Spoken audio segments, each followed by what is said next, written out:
వి gold trusted gold buyers మీరు తాకట్టు పెట్టిన బంగారాన్ని విడిపించి ఈ రోజు ఉన్న మార్కెట్ ధరకు కొనబడును.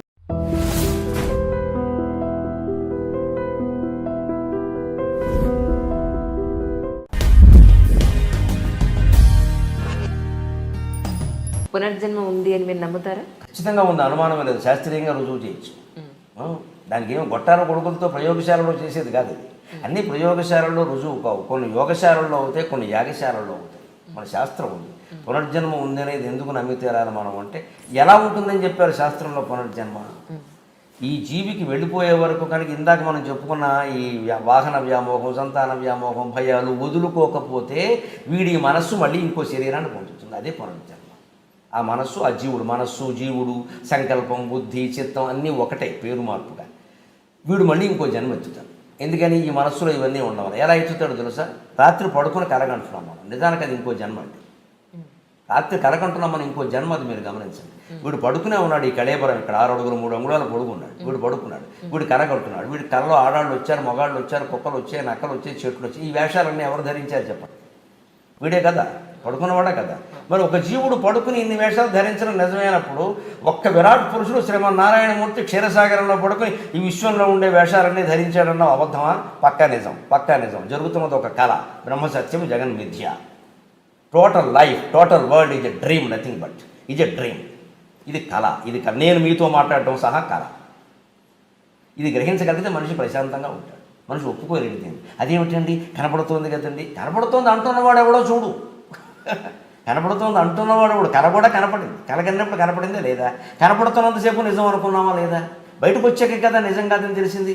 అలాగే దీని నుంచి బయటికి వెళ్ళినప్పుడు ఇది నిజం కాదని తెలుస్తుంది. ఈ జీవుడు మరణించి మనస్సు బయటికి వెళ్ళినప్పుడు చెట్టో పొట్టో పట్టుకు వేలాడుతూ ఉంటే, లేదు ఇంకో గర్భంలోకి ప్రయాణం చేస్తుంటే, అయ్యో అది అనుకున్నాను, ఆ భార్య అనుకున్నాను, ఆ భర్త అనుకున్నాను, ఆ పిల్లలు అనుకున్నాను, అయ్యి బాబా అంత బంగారం తీసుకొచ్చాను, తహసీల్దార్ అయ్యి ఉంటే మొత్తం ₹1,00,00,000 దాచేసాను ఇంట్లోనూ, అన్ని పట్టుబడిపోయి ఈ డబ్బేది నాకు కూడా రాలేదే అని చింత చెట్టు వేప చెట్టు పట్టుకుని ఏడుస్తాడు ఈ సన్నాసి. పునర్జన్మ లేకపోవడం ఏంటి? భయంకరంగా ఉంటుంది. దెయ్యం జన్మ కూడా ఉంటుంది. మనస్సులో ఉండే తలపులు అట్టగట్టేసి మాడుగట్టి ఉంటాయి చూడండి, అవి పునర్జన్మకు కారణం అవుతాయి. వాటిని వాసనలు అంటారు, గమనించండి. వంట అర్థమైతే ఇది అర్థమవుతుంది. వంట చేసినప్పుడు గిన్నెలు ఏదైనా కొయ్యి రొట్టో ఏదో కాల్చేవాడి, గణప రొట్టో ఏదో అడుక్కు బాగా అట్టేసింది అనుకోండి, అట్టగట్టేసింది. దాన్ని తోముతాం కదా. తోమితే ఒక్కోసారి పని మనుషులు ఎలా ఉన్నారో మీకు తెలుసుగా, వాళ్ళు తోమినా మనం తోముకోవాలి. అందుకని వదిలేసామనుకోండి, దాంట్లో మీరు ఏ అన్నం పరమానమో వండారనుకోండి, దాని వాసన దీనికి వచ్చిందా లేదా? అలాగే మనస్సులో కూడా అట్టగట్టి పేరుకుపోయిన భయాలు, కోరికలు, వాంఛలు, రకరకాల ద్వేషాలు అట్టగట్టి మిగిలిపోయినవి మరో జన్మకు కారణం అవుతుంది. It is scientific.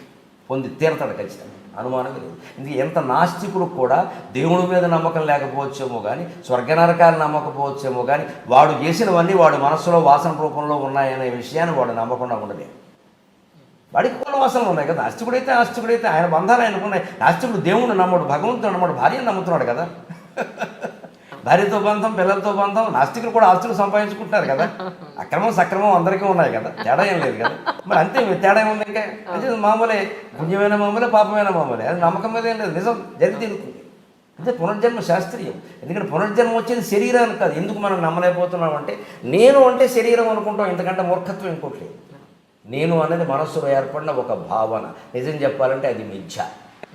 గట్టిగా లోపల మనస్సులో ధ్యానం చేసి నేనెవరో అని లోపలికి రమణ మహర్షి చెప్పినట్టుగా ఆలోచిస్తే పావు గంట కాకుండా వీడిగా నేను అనేది లేదని అర్థమవుతుంది. స్ఫురణ తప్పితే ఏమీ లేదు ఇక్కడ అని అర్థమైపోతుంది. ఎందుకంటే ఆ నేను అని స్ఫురిస్తూ ఉంటుంది లోపల, మీరు గమనించండి.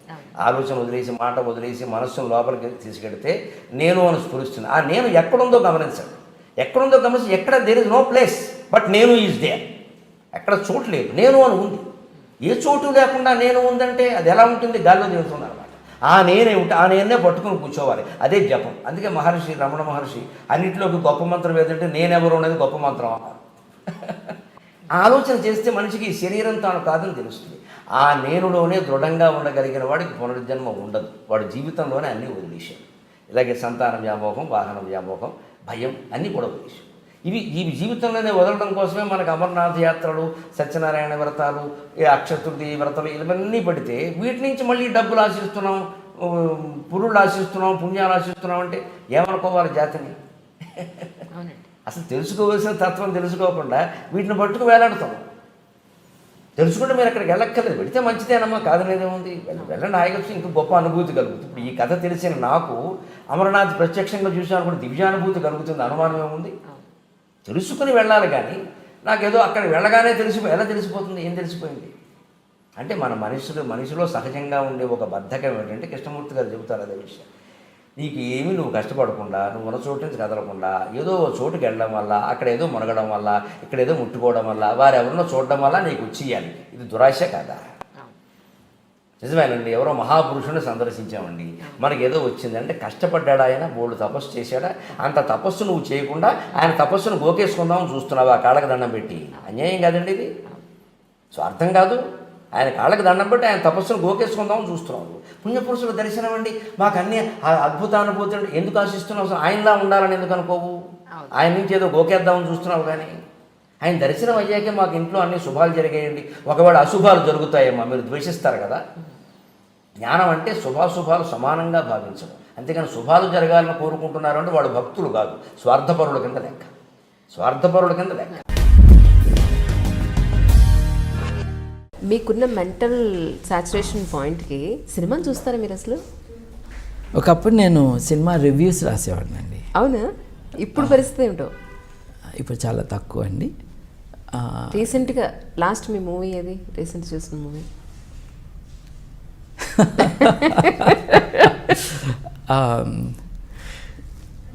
మా బాబును నా వైఫ్ ఇద్దరు చిన్నపిల్లలే, ఇద్దరు కలిసి జాంబీ సినిమాలు చూస్తూ ఉంటారు. అట్లా నేను మా ఇంట్లో సినిమాలు ప్లే అవటం చూశాను, కానీ I never sat down to watch. నిజానికి దీనికి ఎవరు మీనింగ్ చూడకూడదు, మీరు అన్నారు కాబట్టి చెప్తున్నాను. నేను చూసిన లాస్ట్ 2 ఫిల్మ్స్ తెలుగులో సినిమా హాల్కి వెళ్ళి చూసినవి, 2 పవన్ కళ్యాణ్ సినిమాలు. మీరు అని ఫ్యాన్ అని చెప్పుకోవచ్చా? లేదండి, I'm not a fan of any film actor. I'm not even interested in their personal lifes or political ambitions. కానీ చూసినవి అవి. ఒకసారి ఊరెళ్తే అత్తారింటికి దారేది సినిమాకి అందరూ వెళ్తుంటే నేను వెళ్ళాను. అంతకుముందు గబ్బర్ సింగ్ సినిమా నంబర్ 1 అది చూశాను. ఇవే నేను చాలా తక్కువ సినిమాలు చూడటం. నిజానికి సినిమా చూడటం నేను మానేసిన కారణం, లైన్లో నుంచుని టికెట్ కొనుక్కోవాలి అన్న కారణంగా నేను వెళ్ళలేదు. ఏదో తప్పు చేసిన వాళ్ళలాగా అక్కడ లైన్లో నుంచుంటే ఒక గుర్ఖా వచ్చి కర్ర పట్టుకుని నువ్వు ఇట్లా నుంచో అట్లా నుంచో అని డైరెక్ట్ చేస్తూ ఉంటే I did not relish that experience. ఇప్పుడంటే మీరు నెట్లోనే బుక్ చేసుకోవచ్చు, కానీ నెట్లో బుక్ చేసుకోకర్లా, నెట్లో ఇంట్లోకి తెచ్చుకోవచ్చు సినిమా. కానీ నేను చూడలేదంటాం నిజమే, కానీ అప్పుడప్పుడు ఎక్స్ట్రాక్ట్స్ సినిమాలు చూస్తూ ఉంటాను. ఐఎమ్ టికిల్డ్ బై బ్రహ్మానందం గారి కామెడీ. అవునా? I'm tickled by it. అప్పుడప్పుడు కొన్ని డిస్టేస్ఫుల్గా ఉంటాయి, కానీ overall they make me laugh. Brahmanandam గారి హ్యూమర్ ఐ ఎంజాయ్ అండి, ఆర్ హిజ్ యాక్టింగ్. అంటే స్లాప్ స్టిక్ కానీ బాడీ షేమింగ్ చేయనివి కూడా ఇంటెలిజెంట్ అండ్ ఫన్నీ డైలాగ్స్తో ఉన్నాయి, కొన్ని ఉంటాయండి. That appeals to me. But overall అంటే నాకు సినిమా అది ఇంట్రెస్టే ఉంది. నేను I have been more interested in European cinema, German and French. So నేను ఇండియన్ ఎక్స్ప్రెస్కి కాలేజ్ డేస్లో ఉన్నప్పుడు I use to right reviews. నేను హైదరాబాద్ ఫిల్మ్ క్లబ్ మెంబర్ని. చాలా దూరం వెళ్ళి సారథి స్టూడియోస్లో ప్రతి వారము కొరియన్ ఫిల్మ్స్, ఇరానియన్ ఫిల్మ్స్. మీరు లేనిది ఎక్కడని అడగండి. అంటే cinema as an art form, how to tell a story అండి. What is cinema? It's how to tell a story. అది చక్కగా ఎవరు చెప్తారు అన్నది వెతుక్కుంటూ ఉంటాం. Because story is entertaining, sometimes it is ennobling. మనం కథ విని ఆ హాల్ బయటకు వచ్చేటప్పుడు డిఫరెంట్గా బయటకు వస్తాం. సో ఆ ఎక్స్పీరియన్స్ని వెతుక్కుంటూ సినిమాని కూడా నేను దాని పట్ల అట్రాక్ట్ అయ్యి చూడటం అనేది చేసేవాడిని. తర్వాత ఒక Indian Express editor was my student, French student. అదేంటి నువ్వు రాయచ్చుగా మాకు రివ్యూస్ అని అన్నాడు. సరేలే రాస్తానని ఐ డిడ్. నీకు జర్మన్ వచ్చు కదా, జర్మన్ సినిమాలు ఎందుకు రివ్యూ చేయవు అని అన్నాడు. So Fassbinder films, Wim Wender films, అన్ని రకాలు. When we use to organise some of these film retrospectives, ఆ సినిమాటోగ్రఫీ ఏంటి, ఆ ఫిల్మోగ్రఫీ ఏంటి, వీటన్నిటి మీద దృష్టి పెట్టి I would do some unprofessional but interested reviews of these things. Okay. మనకేం పెద్ద వచ్చేం కాదు, కాకపోతే భాష వచ్చు కాబట్టి better access to this filmography అలా అనమాట. ఈ ఎక్స్పోజ్ అయినాక ఎస్పెషల్లీ ఇరేనియన్ అండ్ కొరియన్ ఫిల్మ్స్ అవి చూసినాక Indian films specially Telugu films చాలా ఇమ్మెచ్యూర్గా ఉంటాయి. సో నేను చూడటం మానేశాను. అంటే వెళ్ళి దెబ్బలు తింటుంది దేనికి, they are very very immaturely done. ఆర్ట్లో ఉండాల్సిన సోఫిస్టికేషన్ సినిమాలో కనపట్లేదు. ఎందుకనంటే they are not looking for sophisticated audiences. ఎక్కువ మంది టికెట్లు కొనడానికి ఎవరు వస్తారు అని అనుకుని వాళ్ళు ఇది కోరుకుంటున్నారు అని వీళ్ళు ఇమాజిన్ చేసుకుని they are getting into it. I'm not part of that. So దాంట్లో నేను లేనట్టే సినిమాల్లో. That's how it is. అంటే వ్యవసాయ పరిస్థితి ఎలా ఉంది, రైతుల పరిస్థితి ఎలా ఉందంటారు? అంటే మీరు డిపార్ట్మెంట్లో పని చేశారు కాబట్టి అడుగుతున్నాను. బాధ అవుతుందండి. ఒక రాబోయే పైన ఒక ప్రోగ్రామ్ ఉండేది మా టైంలో. ఒక 6 months మమ్మల్ని విలేజ్లో ఒక ఫార్మర్కి అటాచ్ చేసేవాళ్ళు. ఆ టైంలో ఏ రైతుని అడిగినా సార్ మీ బిడ్డని మరలా మీరు ఫార్మర్ చేస్తారంటే నేను చేయనండి అనేవాళ్ళు. జేడి లక్ష్మీనారాయణ గారు ఇదే మాట్లాడారు. అవునా?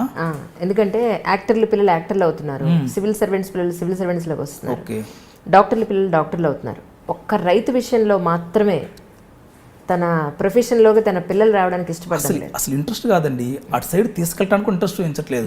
అరే ఇది మన పొలం రా అని చూపించడానికి వాళ్ళకి ఇంట్రెస్ట్ వస్తలేదు ఏ రైతుకి. మనమేమో రైతే రాజు, వ్యవసాయంలో సాయం ఉంది, ఇట్లా బయట చూపించుకుంటూ ఉంటాం కదా, వ్యవసాయ ఆధారిత దేశం, కంప్లీట్ వ్యవసాయ ఆధారిత దేశం, చెప్పుకోవడానికి. ఇట్లా చూపించుకుంటూ ఉంటాం కదా. ఇట్లా చూపించుకుంటూ ఉన్నప్పుడు ఇది అంటే వాళ్ళ బాధలు ఇందుకు. మా ఫాదర్ వాళ్ళ అన్న తమ్ముళ్ళు అందరూ వ్యవసాయం మీద డిపెండ్ అయ్యేవాళ్ళే. ప్రకాశం జిల్లా బేసిక్గా డ్రాట్ ప్రోన్ ఏరియా, కంప్లీట్ కరువు ప్రాంతం. వర్షాలు లేక పంటలు ఎండిపోయిన రోజులు చాలా ఉన్నాయి, వాళ్ళు ఇబ్బందులు పడిన రోజులు కూడా చాలా ఉన్నాయి.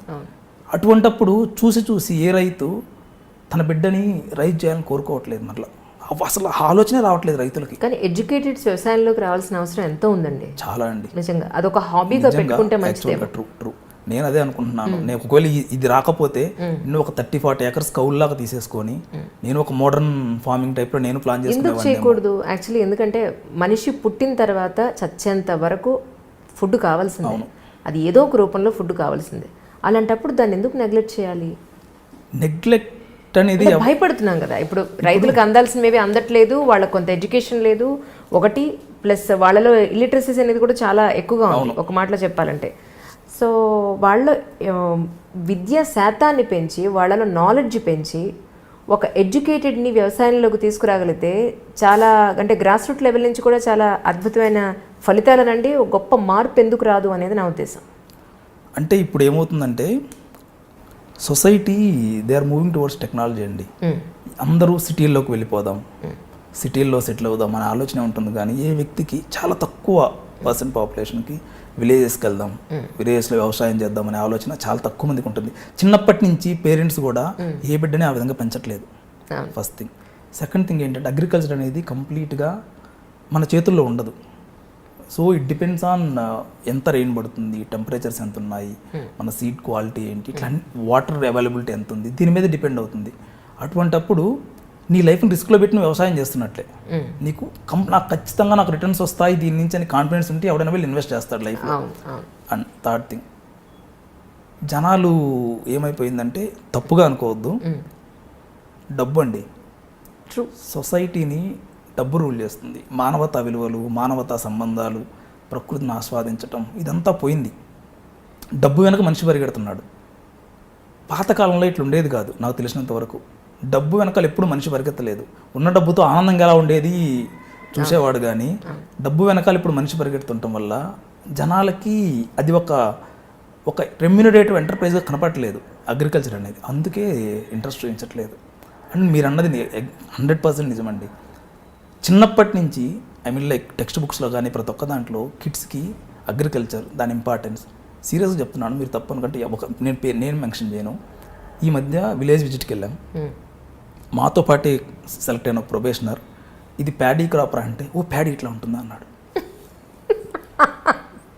నార్త్ ఇండియన్ ఓకే నేను తప్పు ఒప్పలేను ఎందుకంటే అతను ఢిల్లీలో పుట్టి పెరిగాడు, అతనికి అవసరం రాలేదు ఏ రోజు, ఎందుకంటే అతను కాంక్రీట్ జంగిల్ కంప్లీట్గా కాంక్రీట్ జంగిల్లో ఉన్న వాళ్ళకి తప్పుగా అనుకోవద్దు ఎవరు, కాంక్రీట్ జంగిల్లో ఉన్న వాళ్ళకి ప్యాడీ ఇలా ఉంటుందని తెలియాలని రూల్ లేదు, అది అతను తప్పు కూడా కాదు. లేదండి అక్కడ వాళ్ళకి తెలియకపోయినా ఆశ్చర్యపోకలేదు. ఇక్కడ మన తెలుగు రాష్ట్రాల్లోనే తెలియని పిల్లలు చాలా మంది ఉన్నారు, ఇలా ఉంటుందని కూడా తెలియదు, గేదెకి ఆవుకి తేడా కూడా తెలియదు వాళ్ళకి. అది అట్లా అంటే అది నేను తప్పు అనను, అది ఒప్పు అనను, ఎందుకంటే పెద్దలు ప్రతిదానికి బహుముఖాలు ఉంటాయంటారు. ఇది మంచి చెడు అనేది ఏం లేదు, బట్ ఆలోచించుకోవాలి ప్రతి ఒక్కళ్ళు ఈ విషయంలో. Press the bell icon for more updates. Subscribe to iDream. Subscribe to iDream. Please subscribe to iDream. Subscribe to iDream. Please subscribe to iDream. For more such videos, please subscribe to iDream. For more videos, please subscribe to iDream. And you're watching iDream Media. Please like, share and subscribe to the channel. And don't forget to subscribe to iDream. Please subscribe iDream Media. Do subscribe to iDream. Subscribe to iDream Media. Do subscribe to iDream Media. Don't forget to subscribe. Click on the button below. Don't forget to subscribe to